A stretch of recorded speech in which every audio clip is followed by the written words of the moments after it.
Alam mo Mars, para today's vlog tayo magtatanim ng kardis, yung mga gulay. Dahil umulan ng malakas kagabi, kaya ngayong umaga magtatanim naman na tayo. Yung mga paragrass malalaki na rin na tumubo. Yan yung ibinibigay namin sa mga pagkain ng mga baka. Ang gaganda ng tubo nila. Tapos dyan, nataniman ko na ng kardis. Tapos yung asawa ko naman, andun siya. At saka dun sa pinutulan namin noon, dun sa kabila, tataniman namin ng patani, patula. Kaya ngayon, itutuloy muna nating magtanim ng kardis.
Ito naman mga marikoy, tapos na tayong nagtanim ng kardis hanggang dito.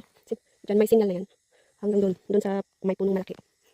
Dahil tapos na tayong nagtanim ng kardis, may tira pa tayo. May tira pa tayo. Tapos ito naman, itatanim na natin dyan sa gilid. Nakagilid dyan, sa may kanal. Itatanim natin to, at saka itong ube. Itatanim natin doon sa may malambot. Doon sa pinaka-gilid din. May malambot na lupa doon. Tapos ito naman mga patula.